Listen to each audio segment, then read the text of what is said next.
Hello students, मैं श्री दीपचंद चौधरी महाविद्यालय ललितपुर से आज मैं आपको सेकंड सेमेस्टर होम साइंस के फर्स्ट पार्ट क्लॉथिंग कंस्ट्रक्शन में जो आपकी सेकंड यूनिट में प्रॉपर्टीज़ हैं उनमें मैं आपको नायलॉन की फ़िज़िकल प्रॉपर्टीज़ के बारे में डिटेल में आपको बताने वाली हूँ, जिसमें मैंने आपको नायलॉन की जो मैन्युफैक्चर है वो मैंने आपको पहले ही करवा दिया है और ये कितने टाइप्स के होते हैं ये भी आपका कंप्लीट हो चुका है।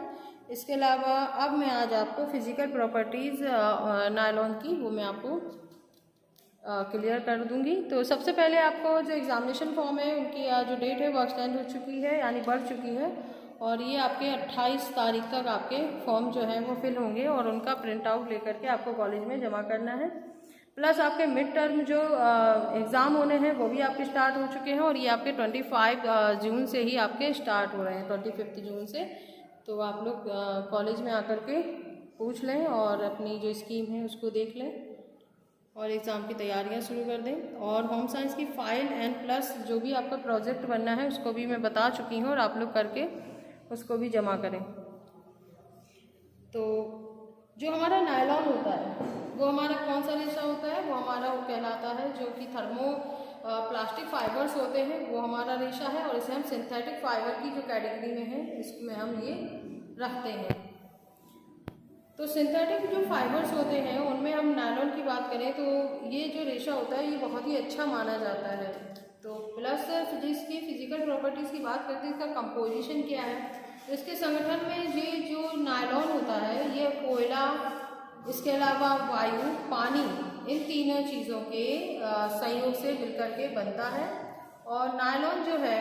वो एक तरीके से बहुत सारे सम्मिश्रणों का एक परिवार का नाम होता है, जिसमें इनके जो गुण होते हैं और जो इनका रूप होता है और इनका जो यूज़ होता है वो बहुत ही डिफरेंट होता है। इसके अलावा नायलॉन शब्द से किसी एक रेशे का ही अगर हम बात करें तो संबोधन नहीं होता है, बल्कि जो नायलॉन है रेशा वो एक तरीके का एक वर्ग का नाम है और इस वर्ग में जो पॉलीमाइड या पॉलीमर जो होते हैं, जिसमें कि कार्बन होता है, हाइड्रोजन होता है, ऑक्सीजन होता है और नाइट्रोजन जो होता है, उनको बहुत ही ज़्यादा सुनियंत्रित तरीके से और सुनियोजित तरीके से इस यौगिक का जो संबंध जो समूह होता है वो रहता है। और इसे हम इस संख्या के आधार पर हम इसकी पहचान करते हैं, क्योंकि जो पॉलीमर नायलॉन होता है उसकी 66 की संख्या में व्यवस्थित होते हैं और इसमें कार्बन के जो है 6 मॉलिक्यूल्स होते हैं और इसकी जो आणविक श्रृंखला की बात करें तो वो चैन बिल्कुल सीधी होती है, कोई जिगजैग नहीं होती है। जैसे ऊन होता है उसकी जो चैन होती है वो जिगजैग तरीके से होती है, बट जो हमारा नायलॉन जो रेशा होता है वो कैसा होता है, एकदम सीधी इसकी चैन होती है या श्रृंखला होती है और इसे हम खींच के और भी पास इसके व्यवस्थित हम कर सकते हैं। तो ये हमारे नायलॉन की जो है भौतिक विशेषताओं के अंतर्गत आपका जो कंपोजिशन है उसके बारे में आपने जाना कि ये किस चीज़ का मिश्रण है। सेकंड बात करते हैं कि इस पर हीट का क्या इफेक्ट पड़ता है। तो नायलॉन के थोड़े तापमान, अगर थोड़ा बहुत तापमान अगर इसमें बढ़ता है तो जो नायलॉन के रेशे हैं वो क्या होता है, वो पिघल जाते हैं। प्लस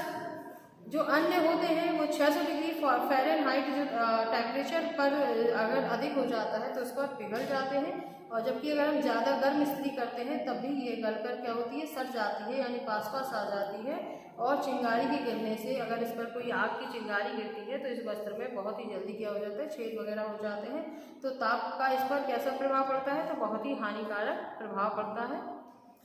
अब बात करते हैं इसके स्ट्रक्चर एंड इसके कलर की कि मतलब इसके रूप, इसकी रचना की। तो अगर हम इसको माइक्रोस्कोप से देखते हैं तो पता चलता है कि जो नायलॉन के रेशे होते हैं वो गोलाकार होते हैं और चिकने होते हैं। और आकृति की बात करें तो जैसे कुप्रामोनियम जो रेयन होता है और डेक्रोन के जो रेशे होते हैं बिल्कुल वैसे ही हमें ये दिखाई देते हैं, क्योंकि ये होते हैं अर्धपारदर्शी। जो नायलॉन का रेशा होता है अगर इसका हम बात करें नेचुरली तरीके से तो ये कैसा होता है, ये बिल्कुल ही अर्धपारदर्शी होता है, यानी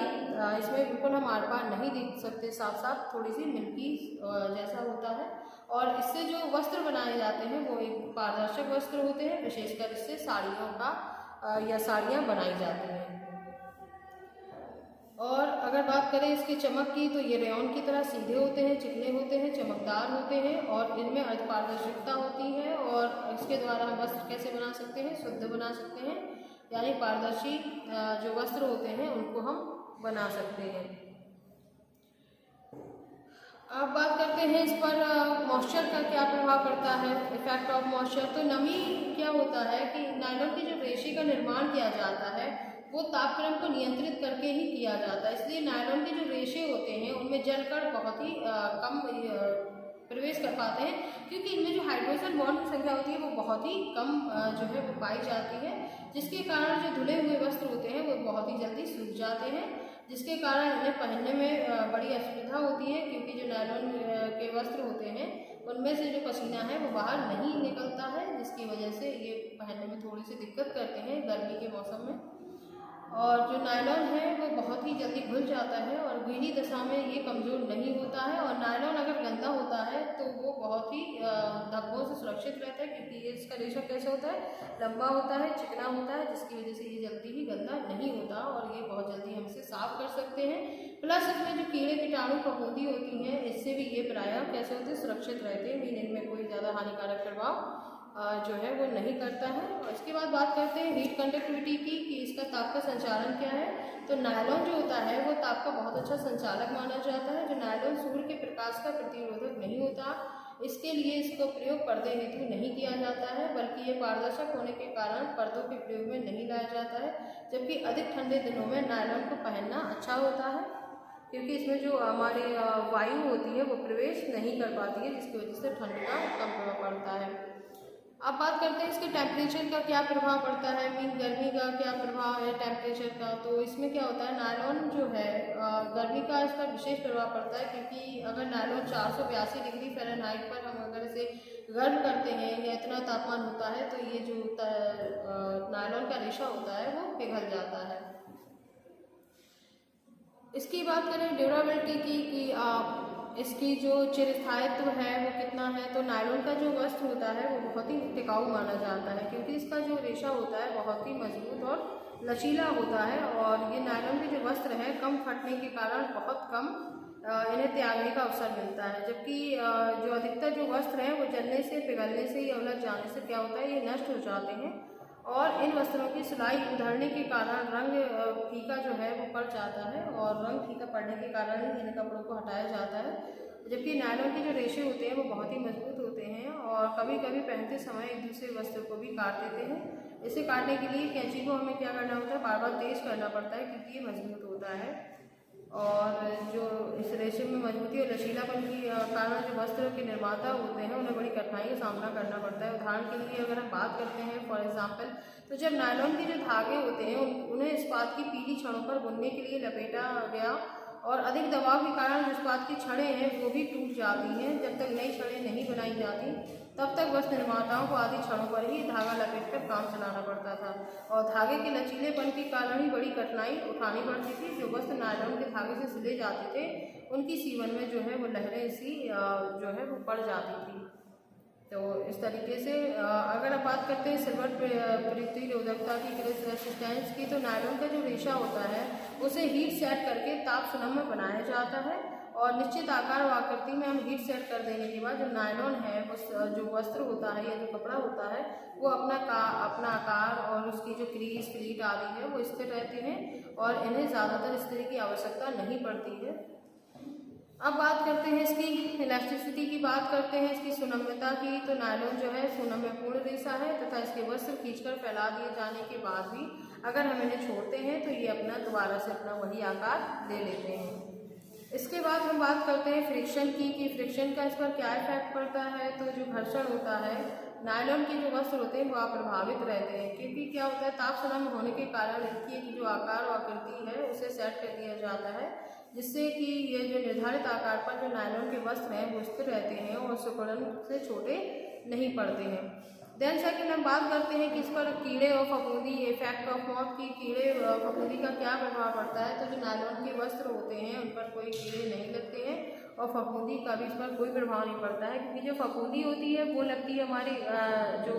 कार्बोज वाले रेशे होते हैं कार्बोहाइड्रेट वाले उनमें, और जो कीड़े लगते हैं वो लगते हैं हमारे किसमें, जो हमारे प्रोटीन से बने रेशे होते हैं। क्योंकि ये हमारा केमिकल प्रोसेस से तैयार किया हुआ रेशा होता है, इसलिए इसमें इसका कोई हानिकारक प्रभाव नहीं पड़ता है। अब इसकी सफाई की बात करें, इसकी क्लीनलीनेस की बात करें, तो इसमें सभी प्रकार के नायलॉन वस्त्रों की सतह कैसी होती है, चिकनी होती है, जिसके कारण इस पर जो धूल के कण हैं वो नहीं आ पाते हैं, अगर हम बात करें तो हल्के गुनगुने पानी और साबुन से हम इसे आसानी से क्या कर सकते हैं, धो सकते हैं, साफ कर सकते हैं और इस प्रकार जो लगे दाग धब्बे भी हैं वो सहज ही छूट जाते हैं। अब इलेक्ट्रिकल कंडक्टिविटी की बात करें कि विद्युत संवाहकता की इसमें क्या महत्व है, तो नायलॉन जो है विद्युत का संवाहक होता है, पुअर कंडक्टर होता है ऑफ इलेक्ट्रिसिटी। इस पर जो स्थैतिक विद्युत प्रभार होता है,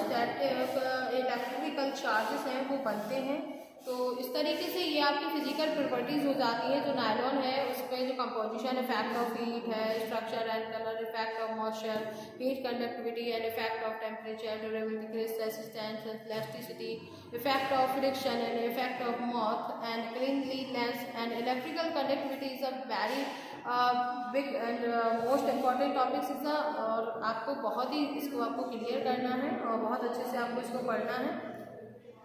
और इसके बाद मैं आपको नेक्स्ट वीडियो में जो नायलॉन की आपकी केमिकल प्रॉपर्टीज़ हैं उनके बारे में मैं आपको डिटेल्स में आपको बताऊंगी। तो उस वीडियो को भी आपको ध्यान से देखना है और एग्जामिनेशन में आपको बहुत अच्छे से टाइम से आकर के आपको एग्ज़ाम जो है वो देना है। धन्यवाद।